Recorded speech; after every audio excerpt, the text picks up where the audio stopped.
Hey there, math students. Are we ready to talk about equations today?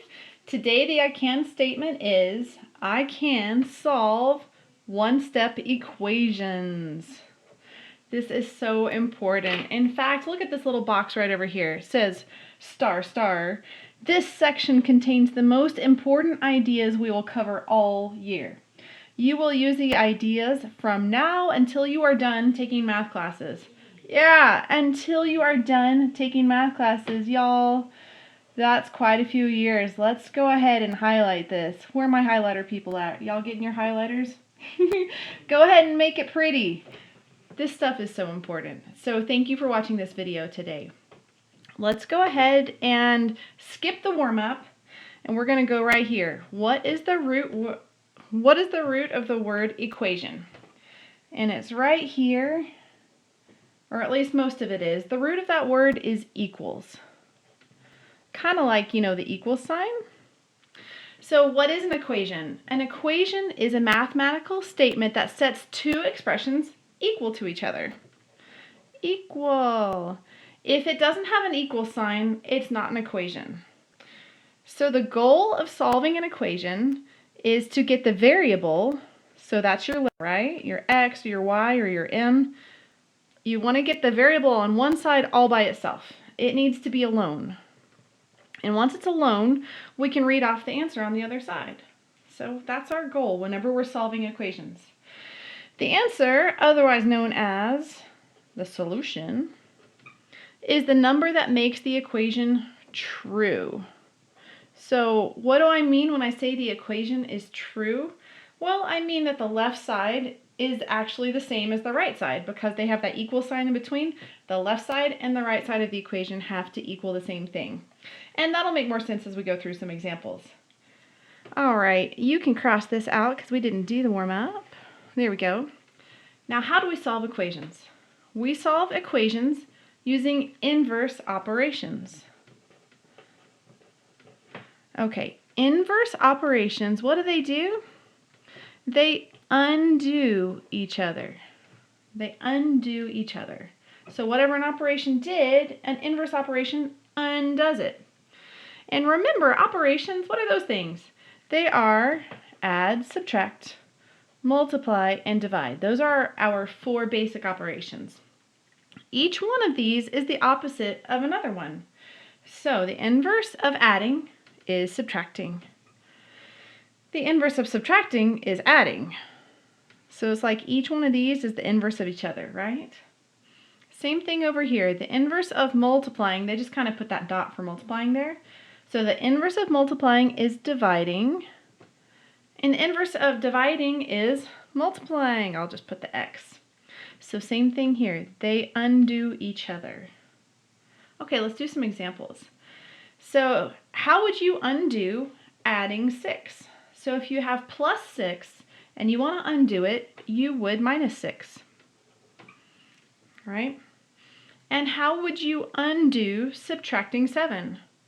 Well, if someone was subtracting 7 and you wanted to undo that, you would have to add 7. Okay, now let's use these ideas to solve some basic equations using addition and subtraction. So today we're just going to be focusing on that addition and subtraction side of things, and tomorrow we'll get to the multiplying and dividing. An equation is like a balanced scale.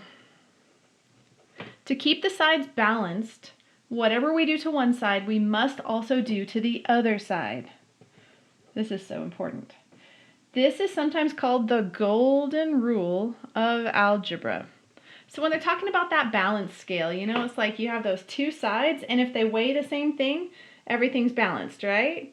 But if one side gets heavier, it tips down to that side. Or if the other side gets heavier, it would tip down to that side. In an equation, you always have to keep it balanced. So if I added 3 to this side, then I would also have to add 3 to this side so that it would balance, because you don't want your scale to tip.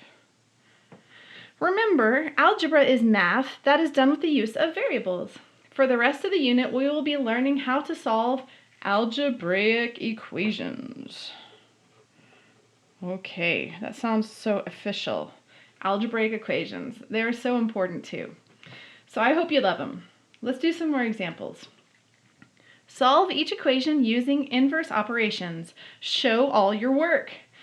This sometimes takes practice, and remember, on all your tests and on all your assignments, you're supposed to be showing all your work.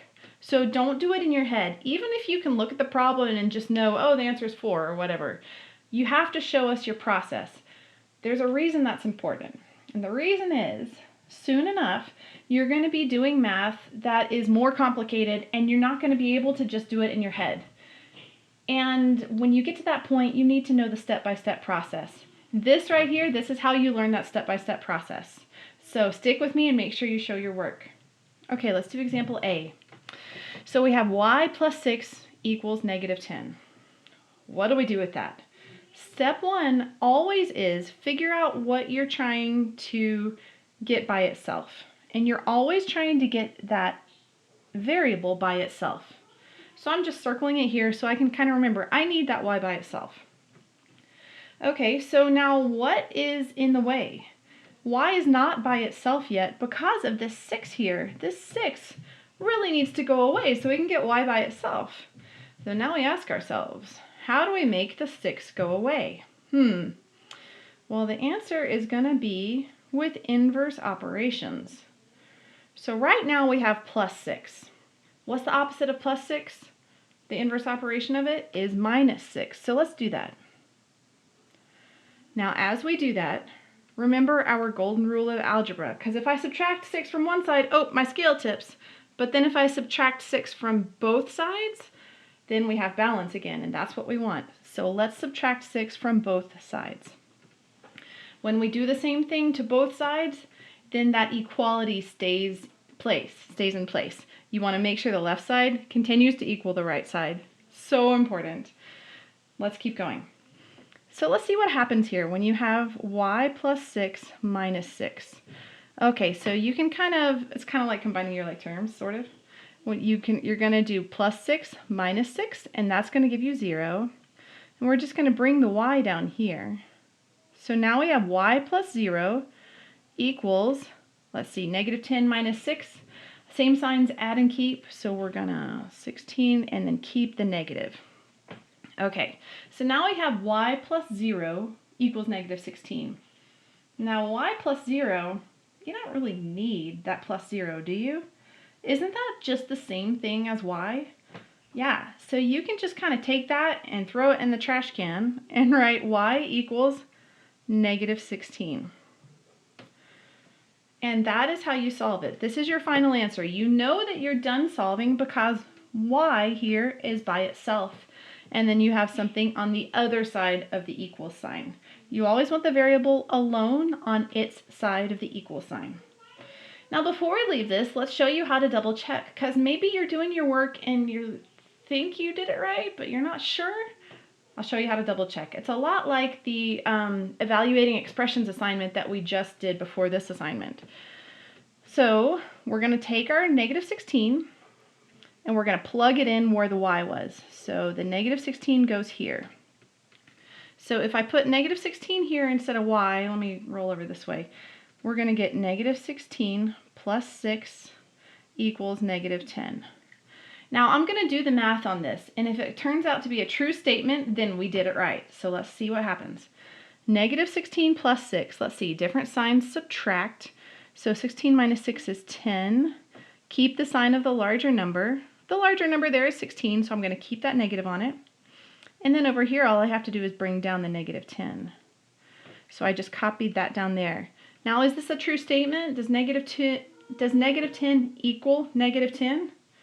Yeah, it does. So we know we did it right, and this is the correct answer. Now, if we had gotten something weird like 5 equals 8, that's not a true statement. 5 is not the same thing as 8, so we would know something went wrong there. Okay, let's read these little words here. We can use the word cancel a lot when solving equations. What does it mean when we cancel something? So what are they talking about with the canceling? A lot of times when we do the 6 minus 6, we will just say, and that cancels. The reason we say it cancels is because it became 0 and it doesn't matter anymore. So make it as if it never happened is what we're going to write there. So canceling is just when you add or subtract something and it goes to 0. Let's go on to the next example. A minus 7 equals 18. Okay, what do we want to get by itself? That's right, that A needs to be by itself. Okay, to get the A by itself on its side of the equal sign, what do we need to get rid of? Looks like we need to get rid of that negative 7 or that minus 7. You can say it either way. Okay, so what is the inverse operation of subtracting 7? Adding 7. Good. Okay, so we're going to add 7 to both sides because we can't forget that scale has to remain balanced, right? Add 7 to both sides. And when I say both sides, I mean the left-hand side of the equation, the left-hand side of the equal sign, and the right-hand side of the equal sign. Okay, now I'm going to go ahead and say that these two cancel because negative 7 plus 7 is going to give you 0. So I'm going to say that they cancel, which leaves A by itself over here. And then 18 plus 7 over here is going to equal 25. And so that is going to be your final answer. And now if you're maybe kind of sure you got it right, but not totally sure, let's double check. Let's take that 25 and plug it back in where, well, no, don't plug it in there. Sorry. Plug it in here where it says A. And so that's going to be 25 minus 7. Let me write it here. 25 minus 7 equals 18. Now, think about it in your head. Does 25 minus 7 actually equal 18? Yeah, it does. So, boom, we did it right. Yay! Let's read the note over here in this box. It is important to be careful when doing the arithmetic. We follow the rules for integers.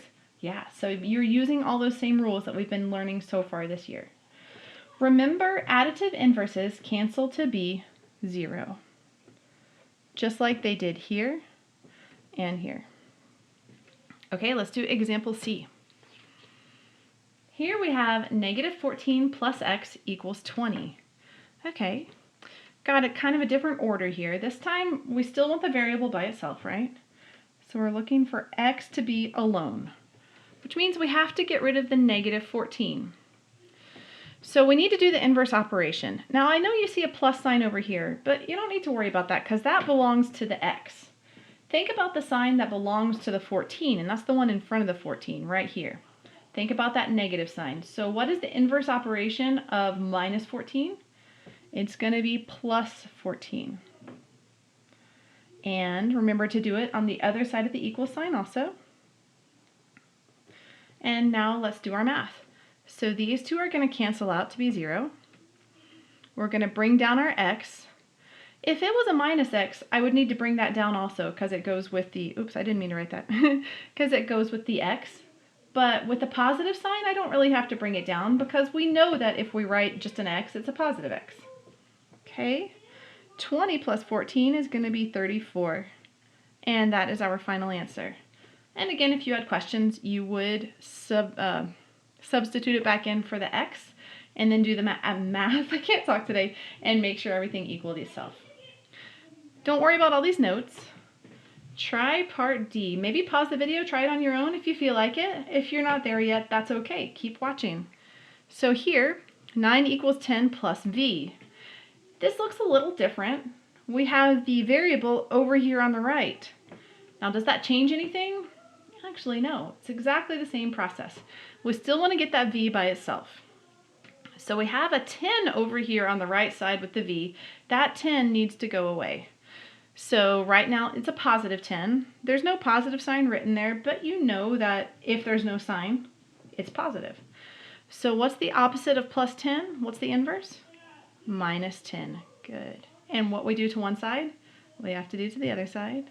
Minus 10. Okay, let's do the math now. 9 minus 10 gives us, let's see, different signs. Let's subtract. Take the sign from the larger number. So we get negative 1 equals, okay, 10 minus 10, they just cancel out and go to 0.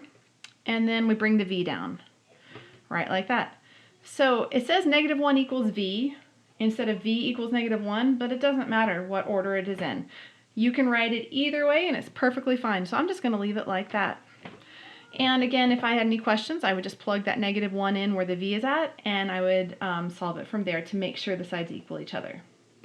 And that's kind of what the note is talking about here with the order. Does it matter what side the variable is on when we're solving? Nope, not at all. Okay, let's look at this example written right down here. What would you do first on this equation? 12 equals y minus a negative 2. Oh man, this is a throwback to a couple units ago. Look, we've got that double sign. Do you guys remember how to handle those double signs? That's right. You kind of want to use, when you have the 2 in a row, you want to use the same rules as you do for multiplication. So when you have a minus and a minus, you're going to make that into a plus sign. You can just do that right there. So 12 equals y plus 2. That's what I would do first, is change the double sign into whatever it's supposed to be, in this case a positive. Okay, now let's go on and do a couple numbers from the worksheet. We're going to do numbers 1 and 2 from the worksheet. Here it is. Okay, number 1, n plus 24 equals 38. All right, what do we want by itself? We want that n by itself. Right now, that 24 is over here on the left side with n, keeping it company, and we want it to go away. So we're going to send it away by doing an inverse operation. Right now, it's a plus 24, so we need to do a minus 24. And make sure you do it to both sides. Okay, these are going to cancel out and go to 0, so I'm just going to bring down my n. And now let me do the math. 8 minus 4 is 4, 3 minus 2 is 1. So it looks like n equals 14. Okay, before I do number 2, I encourage you to pause your video and try it on your own, okay? Pause that video. Did you get it? Okay, let's see what we get. It says x minus 5 equals 7. So we want the x by itself.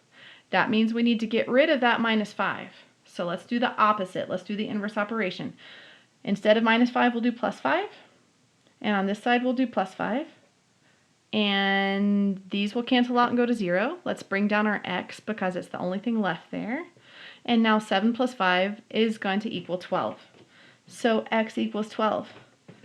Did you get it? Okay, I want you to keep working on your assignment. I want you to do the first 14 problems. I think 14 is the magic number here, so you can X those out. And be sure to compare with your answer key once you're done so that you know if you're on the right track or not. And if you have any questions, let me know. Bye, you guys.